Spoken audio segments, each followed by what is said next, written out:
The jointer and thickness planer are key additions to a workshop. These two machines vastly increase the productivity of a woodworking shop. Jointers are typically used to create one flat face and edge on a rough board. The flat face of the board is then used as a reference surface for the thickness planer. The thickness planer then reduces the board to final thickness. With one edge of a board flat, ripping is next performed to reduce the board to final width.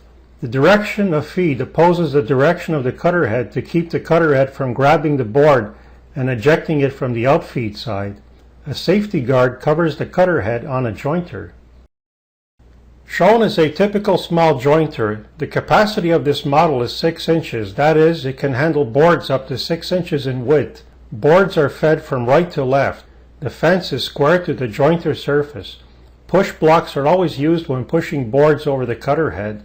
The guard swings open as a board is being pushed through.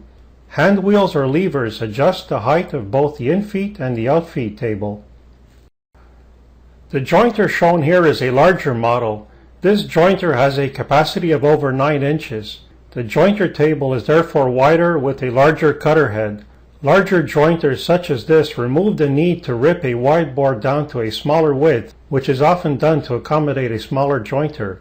The critical adjustments on a jointer are the outfeed table height, the infeed table height, and the knife adjustment on the cutter head. The components of a jointer are shown here. The infeed and outfeed table heights are adjusted separately. The fence is usually kept at 90 degrees, but can be adjusted at various angles from 0 to 90 degrees. The blade guard should always be kept on the jointer and correctly functioning. A rabbiting ledge can be used when the guard is removed to create rabbets along the edge of a board. Push blocks should always be used when feeding boards through a jointer. The cutter head is dangerously exposed when hands are passed over it. The board should also be kept against the fence for better control. The direction that the board is fed in determines if tear-out will occur. If tear-out is noticed, the board should be reversed and fed through again. A thickness planer sandwiches a board between the table and the cutter head above. One face of the board has already been flattened at the jointer and is now used as a reference surface. The board is fed through and the cutter head reduces the thickness of the board with each pass. When jointing the edge of a board, your hand should grip the top and side of the board as shown. The hand should never ride on the jointer tables. The technique to joint the board is to place the board on its side on the infeed table. The face of the board is placed against the fence. The placement of the hands is to ensure that the hands are not over the cutter head. The hands are shifted in position as the middle of the board crosses the cutter head.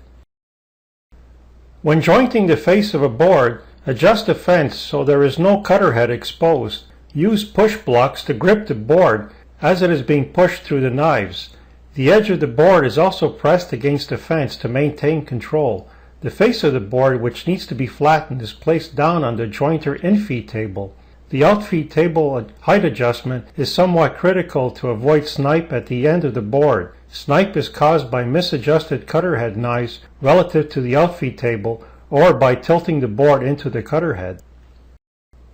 The thickness planer will reduce a board down to the necessary thickness for a project. Some thickness planers are combined with jointers and are better known as combination machines. There are typically 3 knives in a jointer cutter head. Jointer knives need to be precisely sharpened to be uniform between themselves. The outfeed table is adjusted to the height of the knives. The infeed table is normally set a little lower. The difference in heights is the amount of wood which will be removed with each pass. Shown is the technique for face jointing a board. The board is beginning to be fed through the jointer. Since this board is not very long, a single push block is used. The rotating cutter head guard slowly swings out of place as the board is pushed through. Hand pressure on the board is over the infeed table at this point. The midpoint of the board has now crossed the cutter head. It is important that the hands are never riding above the cutter head. A push block is used here to continue the cut as the board crosses over to the outfeed table. The rotating cutter head guard is completely out of the area of the cutter head now. The board is completely jointed here, or at least this pass is complete. Hand pressure is over the outfeed table now to keep the board perfectly horizontal. On longer boards, it is highly recommended to use 2 push blocks. The rotating cutter head guard will revert to its original position now. The technique to joint the edge of a board is shown here. The face of the board is held tightly against the fence. Before beginning, the fence is checked to confirm it is at 90 degrees. Light hand pressure is only necessary when jointing since the area of the board is so small. Crossing the midpoint of the board here, hand pressure is slowly transferred from the infeed table to the outfeed table. This is done to keep the board pressed against the outfeed table, which keeps the board perfectly horizontal and not tipped into the cutter head. The board is now completely over the outfeed table. The board is pressed against both the fence and the outfeed table to maintain it horizontal. Pressing the board against the fence is done to ensure that the board is not tilted, which creates an out-of-square edge. Shown are 2 sizes and models of thickness planers. The planer at the left is a heavy-duty model with a 15-inch capacity. The planer at the right is considered a benchtop model and has a capacity of 12 inches.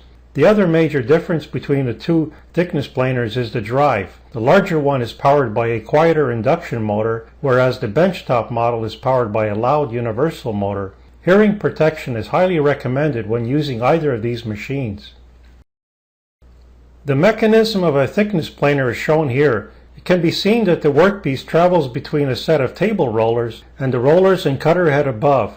These rollers and cutter head, when combined, form a sandwich which succeeds in removing a thin layer of wood from a board with each pass. A demonstration of feeding a board into a thickness planer. The board can be fed straight or slightly skewed to minimize tear out. Also important is to place the already flattened reference face of the board flat down on the table as the cutter head is above. The board is midway through the thicknessing process here. The direction which the board is fed in is critical to avoid tear out. The cutter head should rotate with the grain to minimize tear out, and the board should be fed in to allow for this. It is important to make light passes. Once the board is past the midway point, the position of the operator is shifted to the outfeed table. The board is guided and very lightly pulled through now. When longer boards are being planed, the board should be supported while it is exiting the thickness planer to avoid snipe. Snipe is when the board tilts down into the cutter head. The board is almost completely through the thickness planer now. At this time, holding the board horizontal becomes more critical to avoid the snipe referred to earlier. Light passes towards the last stage of thicknessing helps in this regard.